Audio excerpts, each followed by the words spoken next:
Bienvenue Bernard Audette à notre balado sur les parcours atypiques aujourd'hui. Bonjour Joanne.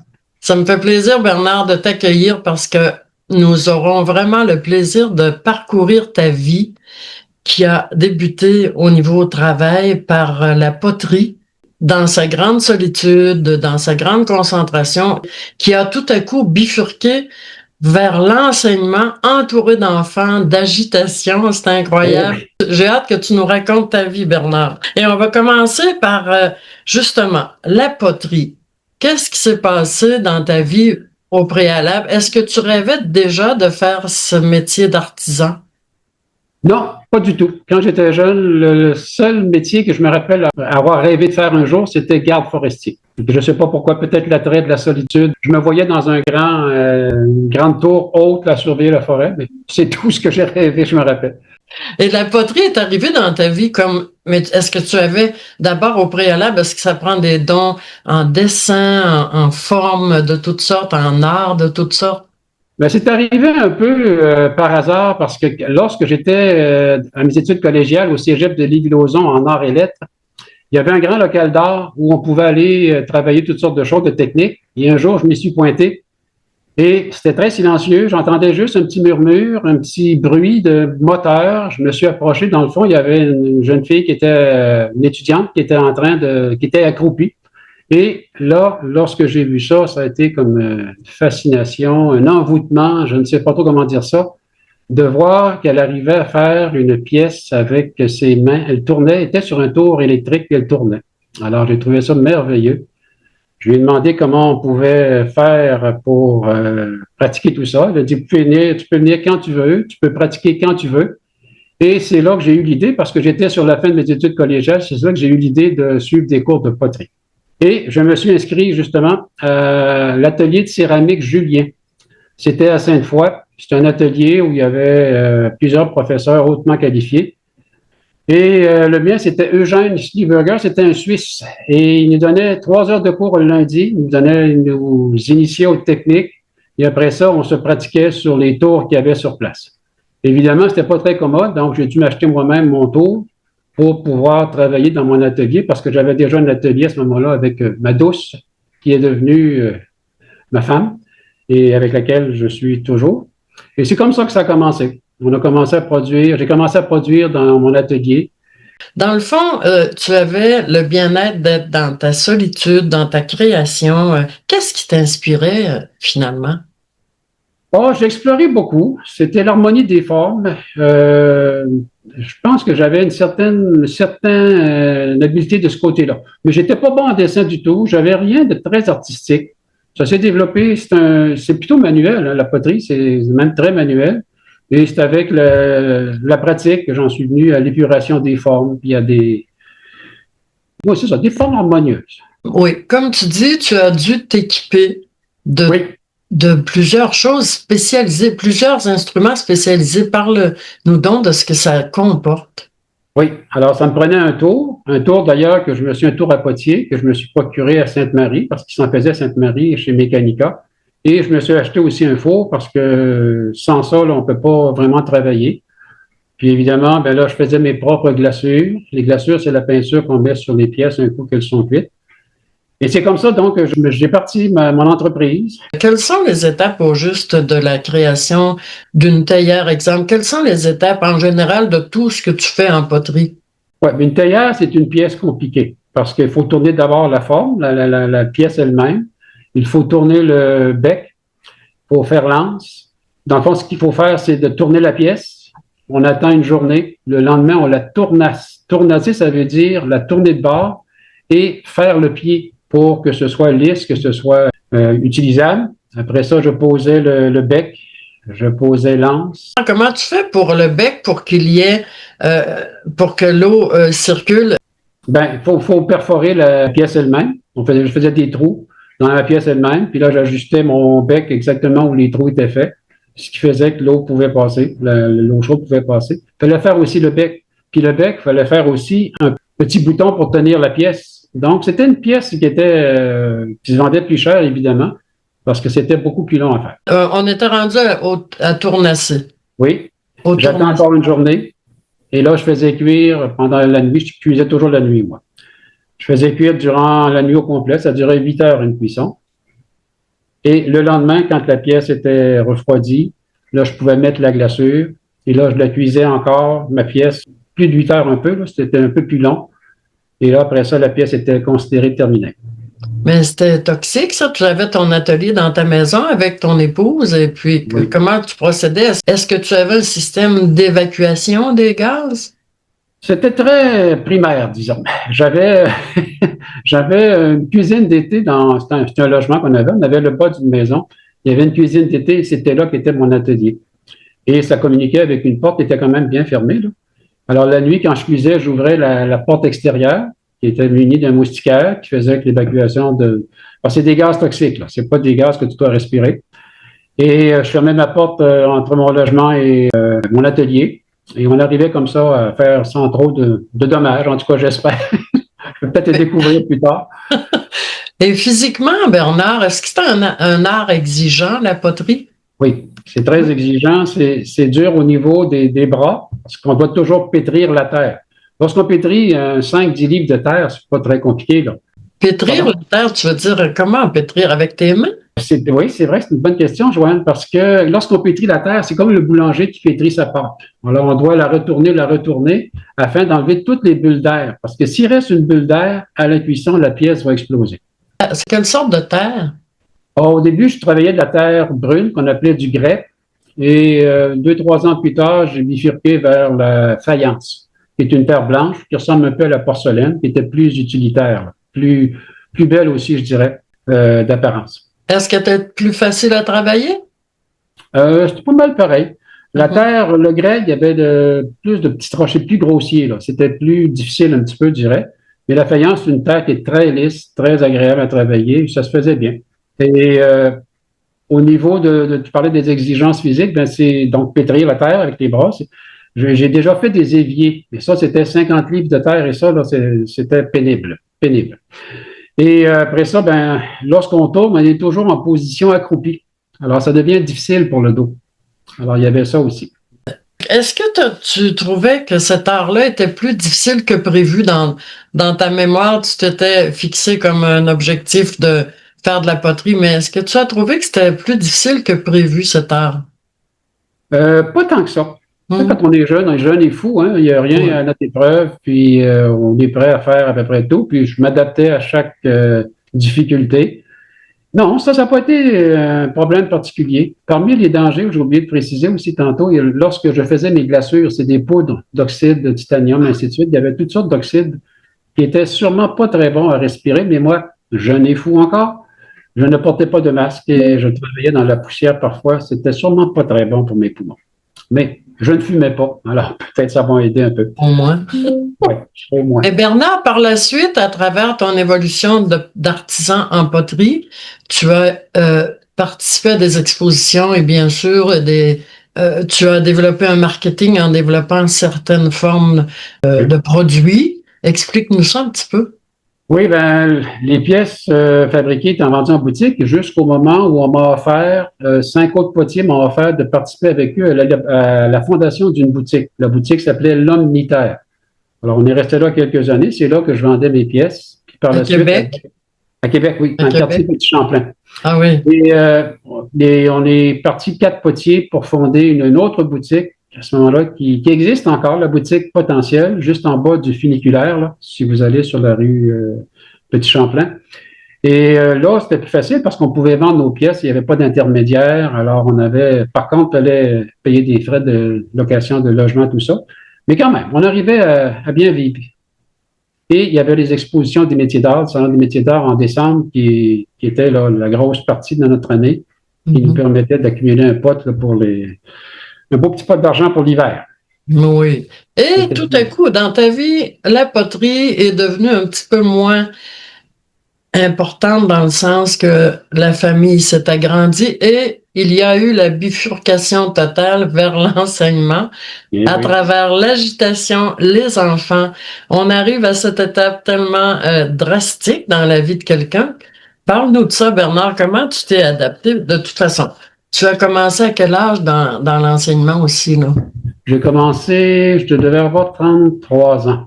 Ça faisait combien d'années que tu étais en poterie? J'ai fait 10 ans. 10 ans de 20 ans jusqu'à 30 ans, j'ai travaillé la poterie et ça allait très bien. On était deux. Ma femme, Lynn, faisait des vêtements, on faisait des expositions ensemble. Mais lorsqu'est arrivé le premier enfant, déjà financièrement, c'était un peu plus difficile. Et le deuxième enfant est arrivé, la deuxième fille.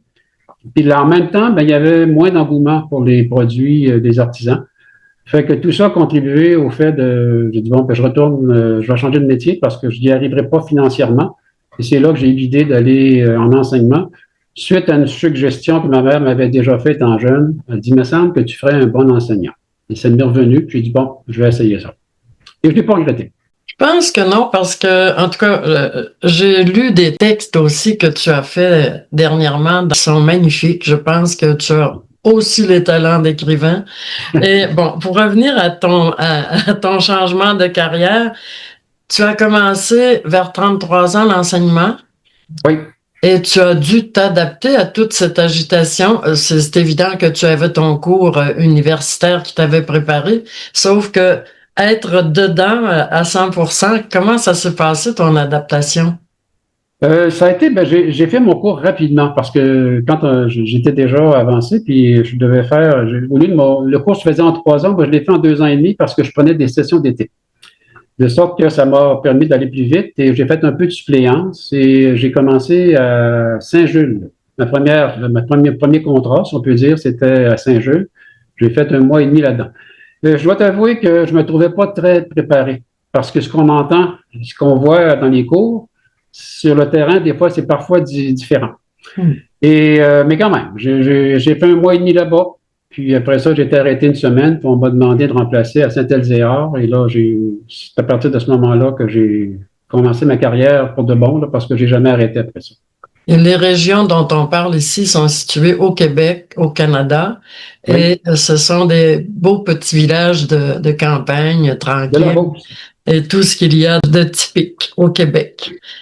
Quel est ton rapport entre la réussite que tu as vécue et l'espoir que tu y mettais? Oui, bien, comme j'expliquais tantôt, quand on est dans la trentaine, puis on s'inscrit à des études universitaires, c'est pas pour niaiser. Et je dois dire que j'ai été très, très bien supporté par ma femme Lynn, qui m'a donné un grand coup de main, qui m'aidait beaucoup. Quand j'ai commencé à enseigner, j'ai eu un peu de difficulté au début. Je trouvais ça difficile, effectivement, de s'adapter, mais encore là, c'est venu avec le temps. Puis les élèves nous donnent beaucoup. Hein. On donne beaucoup aux élèves. C'est un métier exigeant. Mais les élèves te le rendent souvent aussi, un sourire, un beau bonjour, une petite remarque des fois qui fait plaisir et ça nous permettait de passer par-dessus bien des difficultés. On oubliait ça, puis après ça, on continuait de l'avant. Qu'est-ce qui a été le plus demandant pour toi, Bernard, de cet enseignement, de cette nouvelle vie? Je partais d'un métier où j'étais solitaire à un métier où j'étais toujours en compagnie d'enfants. Évidemment, une classe de 25-30 élèves, tu es toujours en présence d'humains. Mais ça s'est fait bien. Assez curieusement, j'ai pas eu de difficulté de ce côté-là. Ce que j'ai eu la difficulté, c'est d'approprier les matières. Parce que souvent, la fin de semaine, lorsque j'étais à Saint-Elzéar et ailleurs, j'enseignais à ce moment-là en 5e année, je partais avec ma boîte de livres. Et ça faisait bien rire la directrice qui me voyait passer. Mais qu'est-ce que tu fais avec ta boîte de livres? Ben là, il faut que je lise pour savoir quoi dire à mes élèves par la suite, parce qu'on ne prépare pas à ça tant que ça dans les cours universitaires. OK. Alors ça a été un peu difficile, puis la gestion de classe aussi. Trouver une façon de gérer ta classe pour que tout le monde se sente à l'aise, puis qu'on soit bien tout le monde, là, le professeur et les enfants. Ça a été mes 2 plus grands défis, je dirais. Et quelles sont les matières que tu as enseignées? Oh, j'ai fait beaucoup de choses. J'ai enseigné, français, maths, bien sûr, l'histoire, géographie qu'on appelait l'univers social. J'ai enseigné l'anglais, même si je n'avais pas de compétences pour le faire. J'ai enseigné la musique, même si je n'avais pas de compétences pour le faire. Qu'est-ce qu'il y avait d'autre? Les sciences nature. Il y avait, l'art plastique aussi que j'ai enseigné. Ça, c'est un petit peu plus facile. Mais je savais pas qu'un enseignant pouvait enseigner autant de choses aussi diversifiées. Oui. On n'avait pas le choix parce qu'il n'y avait pas de spécialiste. Quand j'ai commencé au début de carrière, là, en début de carrière, il n'y avait pas de spécialiste à mon école en anglais, donc je devais le faire. Puis il n'y avait pas de spécialiste en musique. Donc, je disais que je ferais la musique, mais je t'avoue que je n'avais aucune compétence en musique. Mais on arrivait pareil, on faisait apprendre des chansons aux élèves, puis ça se faisait très bien aussi. Mais comment tu vivais, Bernard, versus l'enfant, c'est-à-dire comment tu vivais la douance versus les difficultés d'un enfant? Oui, ça aussi, c'est un bon défi pour un enseignant parce qu'effectivement, il y a des écarts énormes entre les élèves. Je dirais plus vers la fin de ma carrière que les écarts étaient plus grands. Mais pour les élèves en difficulté, bien souvent, il y a des l'orthopédagogue, parfois des éducatrices qui peuvent venir en classe donner un coup de main, mais c'est pas énorme, là. Et pour la douance, ben, j'ai dû apprendre rapidement parce que je voyais que des élèves qui passaient très rapidement au travers de la matière suggérée. Et là, ben, j'ai découvert des ateliers. J'ai mis sur pied des ateliers qu'ils devaient faire quand ils avaient fini un travail. C'était toutes sortes de choses, là, des jeux mathématiques, français, il y avait des proverbes, mille et une choses qui pouvaient, comme de l'enrichissement et qui permettaient à ces élèves-là qui étaient plus brillants de progresser malgré tout, puis pas s'ennuyer, puis pas s'embêter, puis pas m'embêter aussi. Parce qu'un élève qui est inoccupé peut t'embêter effectivement assez rapidement. Je pense, Bernard, qu'on a devant nous un homme de cœur, mais un homme de rigueur aussi. Je pense que tu as travaillé les deux pendant ton enseignement. Oui, la rigueur est importante en enseignement et à peu près partout, je dirais. Mais c'est important d'avoir de la rigueur, oui, puis d'être exigeant au niveau des élèves. Mais pour être exigeant au niveau des élèves, il faut que tu aies créé auparavant une bonne relation avec eux. Et ça, ben, c'était quelque chose que je m'attardais beaucoup en début d'année. Oui. J'apprenais rapidement leur nom, je m'organisais pour trouver un lien avec chacun de mes élèves. Puis des élèves, des fois, il n'y a rien qui les intéresse ou presque. Je donne un exemple, j'avais un élève à un moment donné qui n'aimait, il n'y a à peu près rien sauf le cours d'éducation physique. Mais en classe, il n'y avait rien qui l'intéressait. À un moment donné, au mois de novembre, octobre-novembre, je me procurais, parce que je faisais un encan en classe, là, à tous les mois, je me procurais des petites cartes de hockey de Tim Hortons. Et là, j'avais mis ça dans l'encan, et là, j'ai vu ses yeux qui s'agrandissaient, et là, j'ai découvert qu'il collectionnait des cartes de hockey. Alors là, évidemment, j'ai moussé ça un peu, puis j'ai même organisé à un moment donné une période d'échange de cartes de hockey sur l'heure du midi, et lui, il était l'expert, parce qu'il connaissait toutes les cartes, ou à peu près toutes les collections. Et ça l'a valorisé beaucoup. Puis ça m'a permis par la suite d'être un peu plus exigeant en classe. Tu regardes, là, c'est bien les cartes de hockey, mais tu as du français à faire aussi, tu as des mathématiques. Et ça a permis d'avoir une année quand même potable. Mais c'est ça, faut trouver un lien avec chacun de nos enfants. Puis lorsqu'ils se sentent appréciés puis aimés, après ça, on peut exiger à peu près tout, là. Ça se passe beaucoup mieux. C'est l'art de la pédagogie, finalement. Oui, oui, oui. Et quand on va en enseignement, il faut aimer travailler avec les enfants. Si tu n'aimes pas ça, tu n'es pas à ta place, tu vas trouver ça pénible. Bernard, tu disais une phrase en début d'année qui m'a tellement plu à tes élèves, tes nouveaux élèves. Oui. Oui, ben quand je les accueillais la première journée, bon, ils se présentaient, je me présentais, tout ça, et je leur disais toujours, je ne vous connais pas, je ne sais pas qu'est-ce que vous étiez avant, mais à partir de maintenant, vous avez tous et toutes une place égale dans mon cœur. Et ça, ben, ça permettait aux élèves de se sentir quand même, tu sais, des fois, tu te dis, bon, il va-tu m'aimer, il y avait tous une place égale dans mon cœur, puis je trouvais ça important de leur dire. Bernard, comment tu réagissais devant un cas pratiquement irrécupérable? Premièrement, en as-tu vécu? Oui, absolument. Ah oui? Chaque année, il y avait des défis. Il y avait chaque année des défis, des personnes qui étaient difficiles.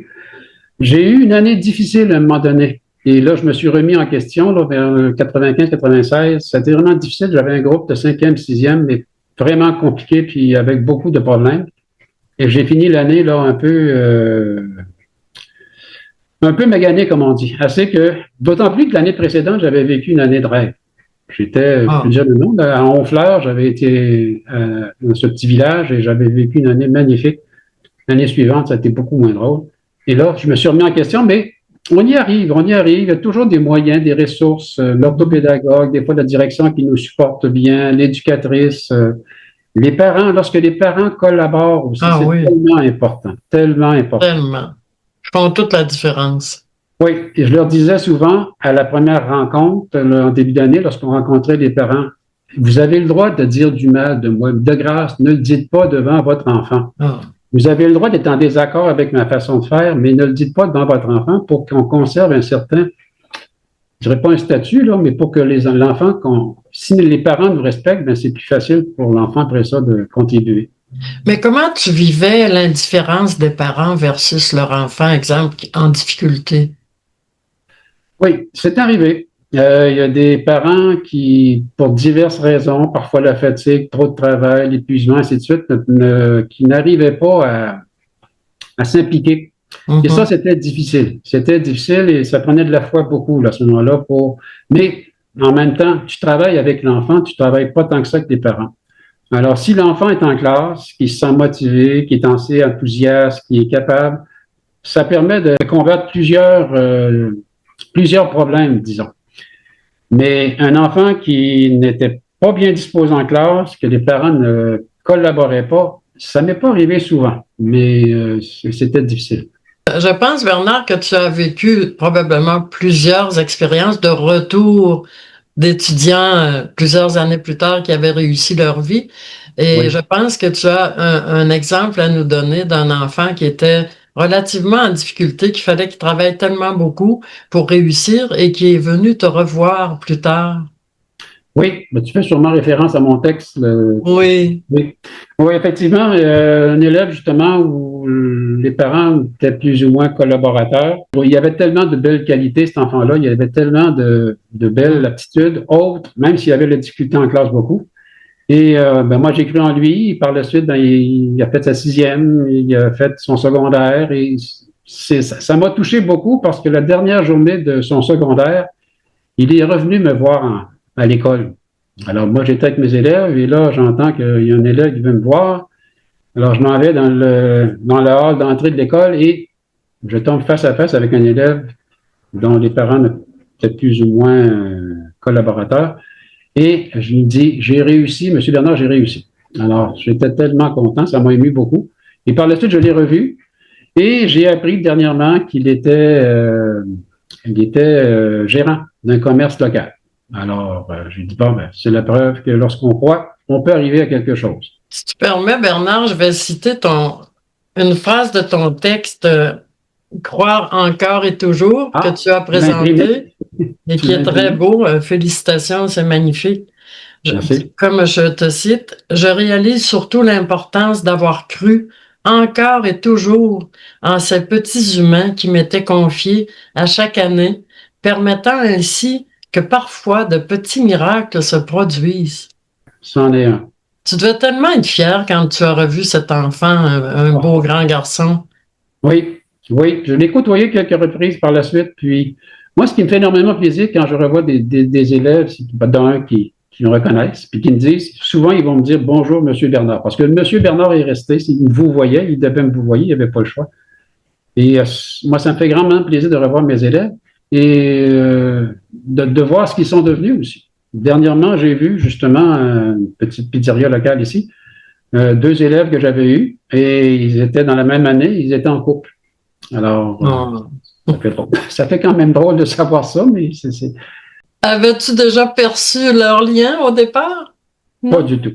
Pas du tout, pas du tout, pas du tout. Ils vont se souvenir de toi toute leur vie. En tout cas, j'ai été à l'origine un peu de leur rencontre, si on peut dire. Bernard, l'enseignant, le potier, quel est celui qui est le plus resté en toi? L'enseignant. Mais je dois dire que même lorsque j'enseignais, le potier intervenait de temps à autre parce que en début d'année, je leur apprenais que j'avais été potier auparavant et qu'en février, ça serait un moment important parce que j'apporterais mon tour en classe. C'est le seul instrument que j'ai conservé. Mon tour à poterie, c'est assez gros, là. Puis actuellement, il est dans la cave, mais je le sortais à chaque année pour faire une démonstration de poterie en classe. Alors, les élèves attendaient cet événement-là avec énormément ils m'en parlaient quasiment tout le temps, là, toutes les semaines. J'invitais les parents, des parents qui venaient. J'ai déjà eu jusqu'à 10 parents qui venaient me voir tourner dans ma classe. Là. La classe avait été aménagée et c'était agréable pour eux, puis les élèves appréciaient aussi. Est-ce que tu crois que comme enseignant, tu as laissé une place importante dans le cœur de ces enfants-là par cette attitude qu'on ressent en te voyant de paix, de rigueur aussi, mais de grande humanité?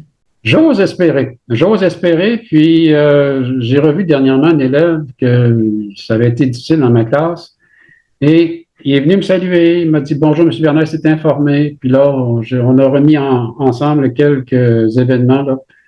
Puis, non, c'était correct. Il devait savoir, je pense qu'il sentait que je les aimais beaucoup, parce que c'était le cas. J'étais très bien comme enseignant parce que j'appréciais énormément mes élèves. Et comme je te disais, je créais un lien avec chacun d'entre eux. Il y a des élèves qui m'ont marqué plus que d'autres, mais pour de bonnes et de mauvaises raisons. Mais en général, là, je n'ai que du bien à dire de mes élèves, que du bien. Bernard, ça a été un plaisir et j'encourage les personnes qui sont de notre région à visiter les écrits Marie Verin pour se procurer tes deux textes qui m'ont beaucoup ému. Le départ de mon frère et Oui. Croire, celui-ci que j'ai lu tantôt, Croire encore et toujours. Oui. Deux textes très émouvants. Je pense que tu devrais te lancer en écriture immédiatement. Ben, actuellement, j'écris encore. J'ai écrit des anecdotes scolaires avec des élèves que j'ai eus. Ah oui. Des événements agréables, moins agréables, mais j'ai pas toujours eu le beau rôle. J'ai pas toujours été parfait. J'ai fait des erreurs comme bien d'autres enseignants. C'est rare qu'on ait un parcours parfait. Hein. Mais enfin, globalement, je suis satisfait. Ben dans le fond, Bernard, tous les jours de nos vies sont des apprentissages. Oui, oui. On ne peut pas demander la perfection, mais on fait notre possible. Hein? Oui, absolument. Comme toi, je suis certaine que dans ta vie d'amour, de famille, d'enseignement, de métier, tu as toujours fait ton possible et ça se voit en te regardant. Ben merci. Je me considère choyé parce qu'effectivement, j'ai une belle vie de famille, des enfants, tout ça, puis j'ai eu une très belle vie aussi en tant qu'enseignant. Alors, je suis un homme heureux. Très Merci. Mais oui, puis tu le reflètes, Bernard. Et je te remercie très sincèrement de cette belle rencontre, de ce beau parcours, cependant atypique, mais tellement enrichissant. Et je pense que ça peut aider plusieurs personnes qui vont nous écouter de réaliser que quels que soient nos chemins qu'on prend, il peut y en avoir un qui est tout à fait imprévu qui nous rende doublement heureux. Oui, effectivement. Merci Bernard Audet. Merci beaucoup, Joanne. Bonne journée. Bravo à ton émission. Merci beaucoup.